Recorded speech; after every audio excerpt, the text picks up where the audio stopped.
அனைவருக்கும் வணக்கம். Welcome to national institute Madurai. So இன்னைக்கு நம்ம என்ன பார்க்க போகிறோம் அப்படின்னா ஆர்ஆர்பி குரூப் டி எக்ஸாம் வந்து பார்த்தீங்க அப்படின்னா இப்போ கொஞ்சம் டேஸ்க்கு முன்னாடி நடந்தது. ஸோ 32,438 வேகன்சிஸ்க்கான எக்ஸாம் நடந்துச்சு. ஸோ அதற்கான ரிசல்ட்ஸ் வந்து பார்த்தீங்கன்னா இன்னும் ரயில்வே வாரியத்திலிருந்து ரிலீஸ் பண்ணாமே இருக்காங்க. ஸோ அதற்கான காரணம் என்ன அப்படின்றத பற்றி தான் இந்த வீடியோவில் நம்ம டீட்டெயில்டாக பார்க்க போகிறோம். ஓகேவா, வாங்க வீடியோக்குள்ளே போகலாம். எதனால ரிசல்ட் வந்து ஹோல்டு பண்ணி வச்சிருக்காங்க அப்படின்னு சொல்லி பார்த்தீங்க அப்படின்னா ஆன்சர் கீலாம் ரிலீஸ் ஆயிருச்சு. எக்ஸாம் என்னைக்கு நடந்தது அப்படின்னா நவம்பர் 27 இருந்து பிப்ரவரி 10, 26 வரை எக்ஸாம் நடந்தது. ஸோ 32,438 போஸ்டிங்ஸ் அப்படின்றனால இவ்வளோ டேஸ்க்கு வந்து எக்ஸாம்ஸ் வந்து அவங்க கண்டக்ட் பண்ணாங்க. தமிழ்நாட்டில இருந்தும் பல்லாயிரக்கணக்கான ஸ்டூடெண்ட்ஸ் எக்ஸாம்ஸ் எழுதிட்டு ரிசல்ட்ஸ்காண்டி வெயிட் பண்ணிக்கிட்டு இருக்கீங்க. ஸோ எதுக்காக ரிசல்ட் வந்து ஸ்டே பண்ணி வச்சிருக்காங்க அப்படின்னு பார்த்தீங்க அப்படின்னா ஸோ ஒரு கோர்ட்டில் வந்து ஒரு கேஸ் போய்கிட்டு இருக்கு.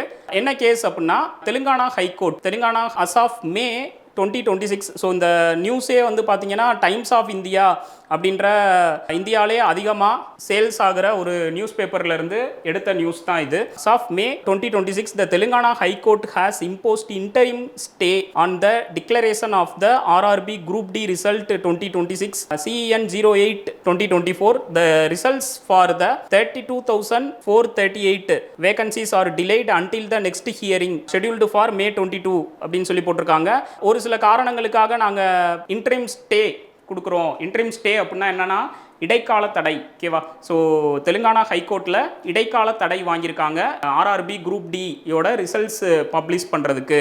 ஓகே, ஸோ நெக்ஸ்ட் ஷெட்யூல் எப்போ வரும் அப்படின்னா May 22, 2026 நெக்ஸ்ட் ஹியரிங் வரும் அப்படின்னு சொல்கிறாங்க. ஸோ அப்போ தான் வந்து உங்களுக்கு ரிசல்ட் என்ன அப்படின்னு தெரியும். ஸோ எதுக்காக ஸ்டே வாங்கியிருக்காங்க அப்படின்னா சிசிஏ கேண்டிடேட்ஸ், அதாவது அப்ரண்டிஸ்ஷிப் அப்படின்றவங்களுக்கு ஆர்ஆர்பி குரூப் டியை பொறுத்தவரை பார்த்தீங்கன்னா ரெண்டு விதமாக போஸ்டிங்காக ஆள் எடுப்பாங்க. ஒன்று வந்து அந்த ரிட்டன் டெஸ்ட்டு அண்டு பிஇடி வச்சு அது அந்த ப்ரொசீஜர் ஒன்று. இன்னொன்று வந்து பார்த்தீங்கன்னா அப்ரண்டிஸ்ஷிப் அப்படின்னு சொல்லியிருக்கும், ரயில்வே அப்ரண்டிஸ்ஷிப், அது ஆர்ஆர்பியிலேருந்தே கொடுப்பாங்க. அதுக்கு பேர் சிசிஏ அப்படின்னு சொல்லுவாங்க. ஸோ அந்த அப்ரண்டிஸ்ஷிப் முடித்தவங்களுக்கு வந்து பார்த்தீங்க அப்படின்னா அந்த பிஇடியிலேருந்து விலக்கு அளிக்கப்படும்.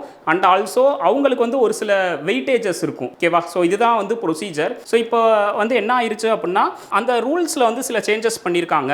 ஐ மீன் ஸ்கில் டெவலப்மெண்ட் மினிஸ்ட்ரி 2022 அப்படின்ற ஒரு மினிஸ்ட்ரி வந்து 2022ல அந்த ரூல்ஸ் கொண்டு வந்திருக்காங்க. அந்த ரூல்ஸை வந்து இவங்க இப்போ அமன்படுத்தியிருக்காங்க.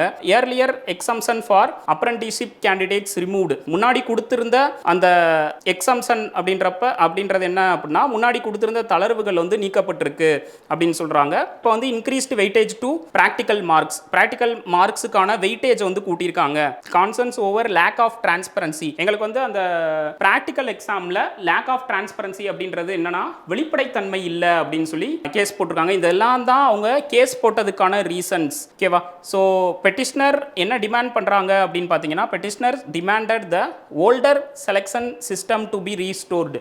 அதாவது முன்னாடி ஆர்ஆர்பி குரூப் டி வச்சப்ப நீங்கள் கேண்டிடேட்ஸை சூஸ் பண்ணீங்களோ ஸோ அதே மெத்தடை நீங்கள் அமெண்ட் பண்ணுங்க, எதுக்காக புது மெத்தட் வந்து இம்ப்ளிமெண்ட் பண்ணுறீங்க அப்படின்னு சொல்லி கொஸ்டின் பண்ணி கேஸ் போய்கிட்டு இருக்கு தெலுங்கானா ஹைகோர்ட்டில். ஸோ அதனால தான் அவங்களுக்கு வந்து ரிசல்ட் வந்து ஹோல்ட் ஆகிருக்கு. ஸோ இது ரயில்வே குரூப் டி எக்ஸாம் பொறுத்த வரைக்கும் பார்த்தீங்கன்னா இது நாட் ஒன்லி இது ஃபஸ்ட்டு டைம் கிடையாது. ஆல்ரெடி போன டைம் நடந்த குரூப் டி எக்ஸாம்லையும் இதே மாதிரிக்க ஒரு கோர்ட் கேஸ் போட்டு ஜவா இழுத்து அதுக்கப்புறம் தான் வந்து ரிசல்ட்டே பப்ளிஷ் பண்ணாங்க. ஓகேவா, ஸோ எல்லா கேண்டிடேட்ஸ்க்கும் எந்த மாதிரி எதிர்பார்க்குறாங்க அப்படின்னா எக்ஸாம் எழுதிட்டு வந்துடுறோம் அண்ட் ஆல்சோ ரிசல்ட்டு பப்ளிஷ் ஆகுது. ஸோ அதை பார்த்து கூட எங்களுக்கு பயம் கிடையாது. ஸோ இந்த மாதிரிக்க கோர்ட் கேஸு ஸோ இதை பார்த்து கொஞ்சம் ஃபியராக இருக்குது அப்படின்ற மாதிரி நிறைய கேண்டிடேட்ஸ் ஃபீல் பண்ணிக்கிட்டு இருக்காங்க. ஸோ இந்த தடவை ரிசல்ட்ஸ் நமக்கு எல்லாருக்குமே பாசிட்டிவாக இருக்கிற மாதிரி ஒரு ரிசல்ட்ஸ் வரும் அப்படின்றத நம்புவோம். நெக்ஸ்ட் வந்து பார்த்தீங்க அப்படின்னா கேண்டிடேட்ஸ்க்கு நான் சொல்லிக்கிறது என்ன அப்படின்னா PET physical efficiency test. So இந்த கோர்ட் கேஸ் எப்போ அந்த ரிசல்ட் வருதோ, இப்போ எக்ஸாம்பிள் May 22 ஹியரிங் சொல்லியிருக்காங்க. ஆல்ரெடி 2-3 ஹியரிங் போயிருச்சு. ஐ திங்க் இதில் ஃபைனலைஸ் ஆகி உங்களுக்கு ரிசல்ட் பாசிட்டிவாக வந்துருச்சு அப்படின்னா அடுத்து வந்து உங்களுக்கு 10 to 20 டேஸில் பிஇடி வச்சுருவாங்க. ஸோ அப்போ உங்களுக்கு கரெக்டாக June first week or June 15 வந்து உங்களுக்கு பிஇடி வந்துடும். ஸோ பிஇடிக்கு ப்ரிப்பேர் பண்ணுற கேண்டிடேட்ஸ், ஏன்னா பிஇடி அப்படின்னு பொறுத்த வரைக்கும் குரூப் டியை பொறுத்தவரை ஒரு 1500 மீட்டர் நீங்கள் 5 to 6 மினிட்ஸில் கம்ப்ளீட் பண்ணணும். ஓகேவா? ஸோ மென் உமன் 2 பேருக்குமே இருக்குது.